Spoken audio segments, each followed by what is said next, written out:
করেছি, রাগারাগি করেছি, কিন্তু যখন শুটিং শেষ করার পর যখন এই অবস্থাটা দেখি তখন কৃতজ্ঞতায় মাথা নুয়ে আসে, মনে হয় যে খামাখা কেন আমরা এই ভুলগুলো করি।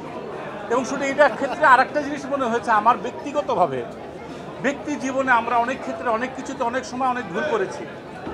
আমরা চাই এই যে সুন্দরভাবে আমরা ধর্ম বর্ণ নির্বিশেষে, দলগত নির্বিশেষে আমরা সমস্ত সবাই বাংলাদেশে একসাথে থাকব, একসাথে সুখে দুঃখে থাকব, উৎসব করব এবং সবাই যেন আমরা সবসময় থাকতে পারি পরিবার নিয়ে।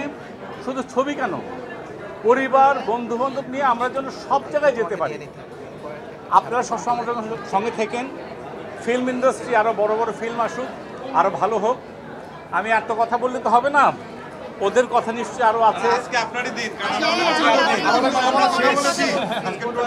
আসলে আপনাদের প্রতি আমরা অনেক অনেক কৃতজ্ঞ। কী বলবো, আমার মুশকিল হয়ে গেছে কি জানেন, কেউ আমাকে ভালোবাসলে আমি কান্না পেয়ে যাই, কেউ আমাকে আদর করলে আমার কান্না পেয়ে যায়।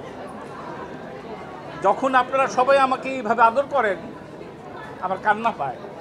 এটা অ্যাক্টিং না, এটা সত্য জিনিস। আমি আমার এই কেরিয়ার লাইফে আমার ছবি এসছে কয়েকটা, ন্যাশনাল অ্যাওয়ার্ডও পেয়েছি আমি, কিন্তু আমার এইভাবে কোনো ছবি কখনো জীবনে আসেনি, এত ক্যামেরা কখনো এইভাবে আমার সামনে আসেনি। এটা আমার জীবনের জন্য অনেক বড় পাওয়া। এবং আমি ডোপ প্রোডাকশন, টর্কি, লাফিং এলিফ্যান্ট বা যারা আছে, আমরা মনে করি আমরা সবসময় একসঙ্গে থাকবো। ইটস এ নিউ এক্সপিরিয়েন্স আমার ক্যারিয়ার লাইফে। আপনাদের সবাইকে নিয়ে আরও কঠিন কঠিন সুন্দর সুন্দর ভালো ভালো কাজ আমরা করতে চাই। Love you all, love you all.